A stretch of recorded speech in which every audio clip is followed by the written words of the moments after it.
Hey, how are you? This is Aaron McKay with Bird Be Gone, coming back with another episode of Ask an Expert. Today I'm joined by my co-workers Mike Dougherty and Bryan Donoho. How are you guys? Thank you. Outstanding. Glad to be here. Good. You guys hanging in through the ups and downs that is COVID-19?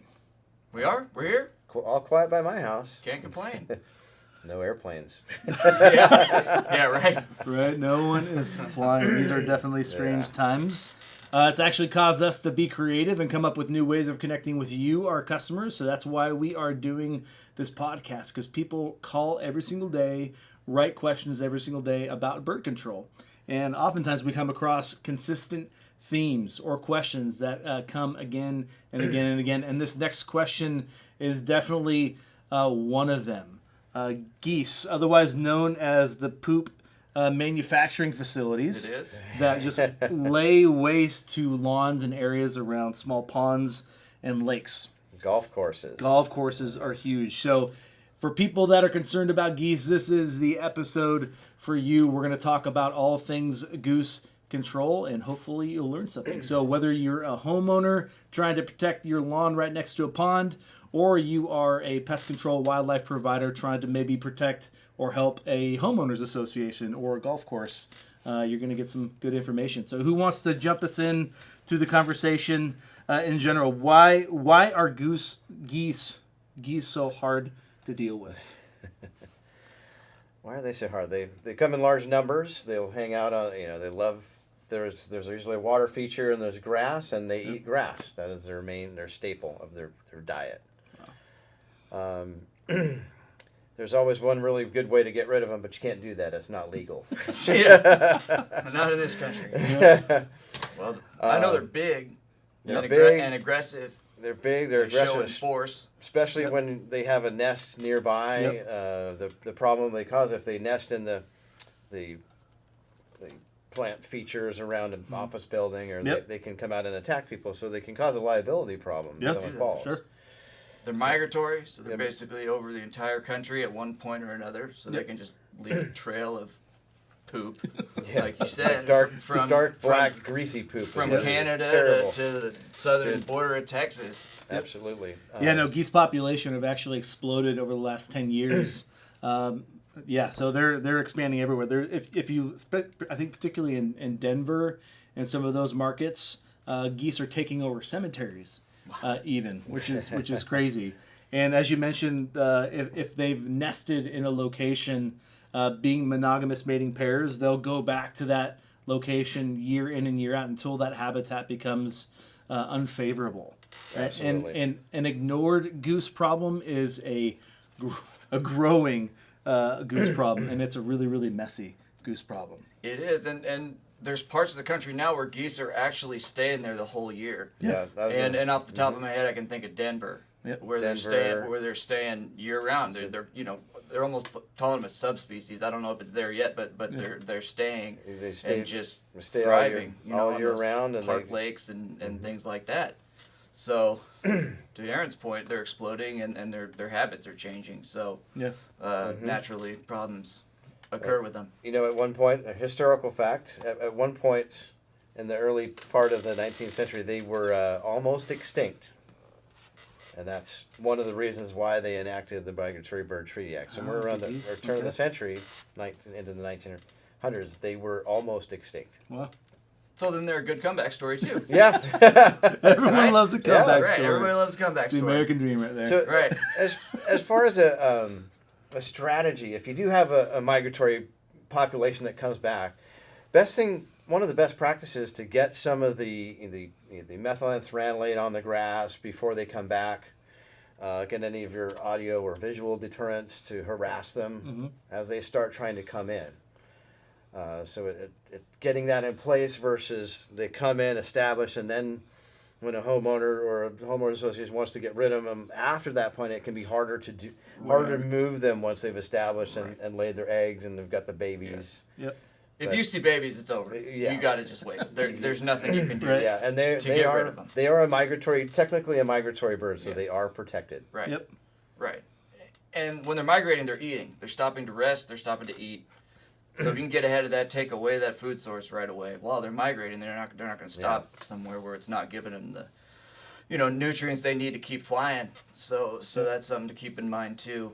And that's the same for residential and commercial. I mean, this problem happens on most commonly, I think, what golf course is probably the most common. Yep. HOAs, parks, cemeteries. Cemeteries. Then there's just some strange ones. Office parks with like a fountain or, so those are the outliers. But the main ones we talked about. Yep. So I know we mentioned a couple of products in passing, but let's say you have a goose problem or that flock that's just passing by on migration. They have hung out for a couple days, and you want to make sure they don't get connected. Mm-hmm. What are my options at that point? One of the best single products, as is with most bird control, it's not one product, but if you're going to put one, it would be the methylantranolate, the avian control or the avian migrate. Mm-hmm. It's the methylantranolate that they eat it, and it irritates them. Like people think hot pepper does that. No, methylantranolate does that. It's not, I'll say hot, but it's I don't know why that does that, but so it's basically like so you're basically spraying it on the grass. It's a turf application. Correct. Yes. You're spraying it on the surface of the grass, so when the birds forage or eat, they're actually ingesting. They have to ingest it. Yep. Right. Sometimes people buy it and they spray it on the concrete and they call back and say it doesn't work. It's like that's not what it's for. They have to ingest it. They'll smell it. It'll irritate them a little bit, but not enough to move geese. No. Not enough to move geese. So what are some, because that's probably one of the more consistent issues I'll have or conversations I'll have, is everyone, because this is a YouTube generation, everyone has become an expert on bird control, right? Right. So they come across a problem, I have a goose problem, they Google it or whatever, they find a product and they go for it. They just spray methylantranolate, they spray avian migrate, avian control, but they don't necessarily think through the process to how to change that bird's behavior. Absolutely. Or really even read the directions on the product. Or mix it right. Yeah. So they think they spray it once and they have an expectation that it's some sort of Jedi invisible force field that the birds can't get into. Right. So if you're going to, let's say you're talking to someone on the phone that's going to try a turf application of methylantranolate, how would you direct them moving forward?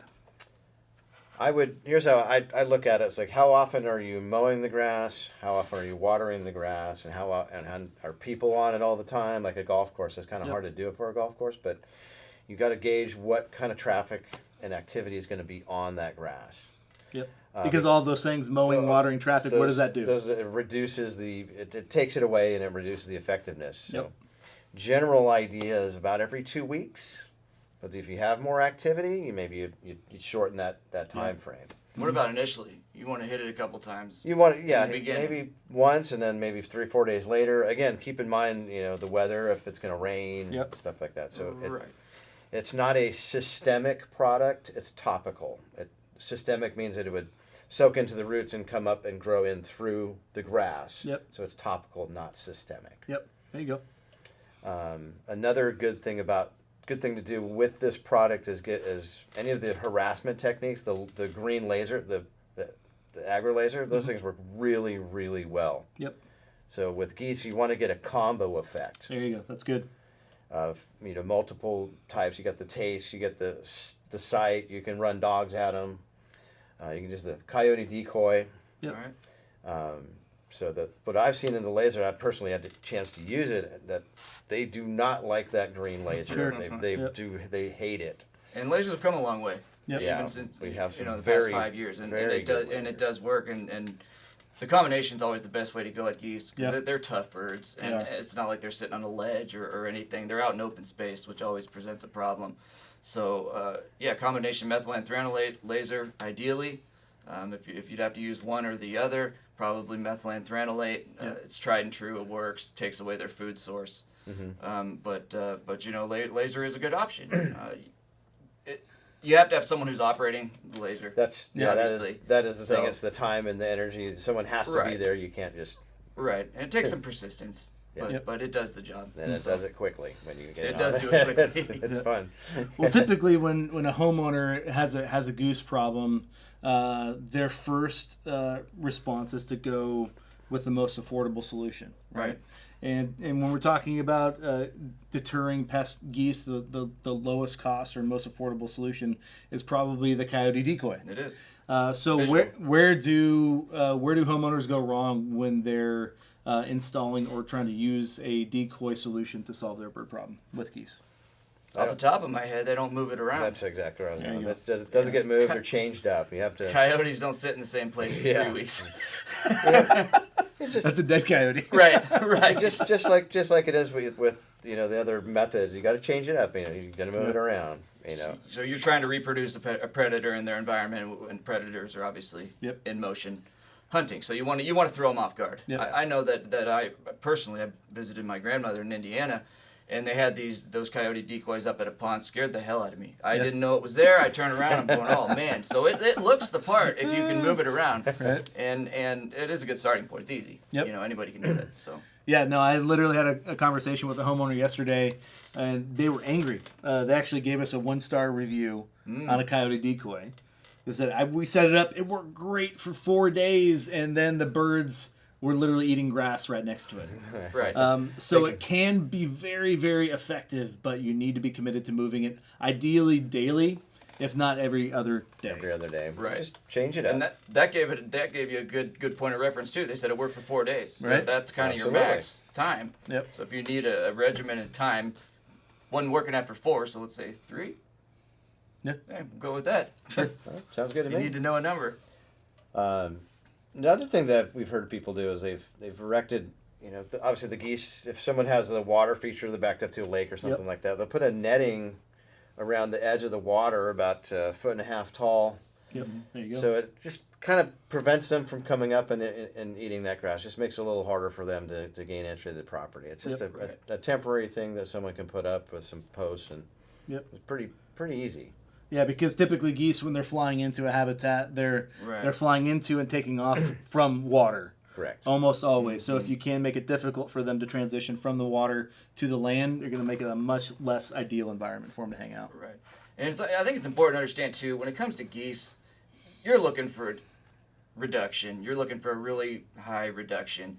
I think it's unfair to sit, it's unfair to ask anybody to get rid of geese completely. It happens, and that's great. But I think realistically, you're looking, if you have a flock of 100 and you end up with a couple pairs, that's a success. Right. Mm-hmm. So, but to think you're going to have a magic bullet or as Aaron said, a Jedi force field thing with geese, it's just not going to happen. Yep. So understand your I don't want to say limitations, but understand where the results are considered a success. It may not be perfect, but right. And reduction is always a good result. Right. And with as much poop as geese produce, if you can get rid of 60% of them, that's a lot of poop. The cleanup job will be easier. Right. Right. And I know you mentioned lasers briefly earlier, Mike, and I've had lots of conversations with both people in the pest control industry and homeowners. When they hear the option of a laser, their mind immediately goes to, okay, my goal is to get this laser on that bird.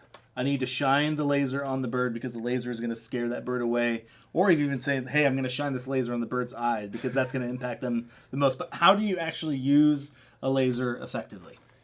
Yeah, kind of like you use it as a sweeping motion. You kind of gradually, you don't move it real fast because they're not really going to see it. You want to get it, it doesn't even have to actually touch them. If they see it reflecting off of the water or going the other, it really spooks them. Yep. So you do it in a slow sort of sweeping pattern. Sure. Because the further away it is, where they are, the faster it is as you turn. Yep. Yeah. So it's just something that we found that they do not like that laser shining in their eyes. So just a slow sweeping motion. And again, never up. We know what happens. The feds get involved when you start pointing that laser upwards. Don't do that. Yeah. So it is your responsibility to use it, with caution and treat it with respect. Yep. Yeah, basically, whenever you're using a laser, gun safety rules are in place. Absolutely. Right? Yeah. You want to know where you're pointing it, and if you're shining it somewhere where you can't see the projection or reflection of that laser, you should not be pointing it there. Right? Good point. So the goal or the way that the laser works is that you shine it off a surface that's near them, and you slowly approach the birds with that laser. They see that approaching laser projection or reflection as a potential predator, and engages their fight or flight, and they take off. Right. And it's extremely effective product. It's actually really fun to use too. It is, and it's definitely proven its effectiveness in this industry. It's not going anywhere. Yep. It should be a part of every pest control, wildlife control operator's tool arsenal. I think we're going to see more of it, and again, combined with other products, I think it's a really effective method of getting rid of them, especially geese. I think the general idea of it is more behavior modification. Yep. Obviously, so I mean, if you just walk away and go a couple times, you're not getting into disrupting their behavior on a not permanent basis, on a long-term basis. Yep. So it's good. So any parting comments on the geese? I think that covers it. I think you guys knocked it out of the park. That's what I think. Oh, I got how often can a feeding goose poop in an hour? I don't know, Mike. How often? Brian? It took me a lot of hours to find this out and a lot of observation. 20 times an hour. Can you imagine? That's a lot of poop. That's a lot of poop. That's a lot of grass, but that's a lot of activity in their gastrointestinal tract. So I don't want to be a goose. I don't want the goose poop on my lawn or anywhere near my business. So just one of those fun facts and meaningless knowledge. Cocktail party talk. Right. Yeah, you want to win the next trivia game? There you go. 20 times an hour. You want to impress a date? 20 poops an hour. Tell them Canada geese poop 20 times an hour. So with that, I'll let Aaron close this out. In closing. Well, I appreciate you guys taking the time to join us today. If this is actually helping you as a bird control service provider or as a homeowner trying to protect your structure from pest bird activity, hit that subscribe button. We want you to keep joining us as we release new material every single Tuesday. Thanks for joining us. We'll see you next time. Bye. Bye. Thanks.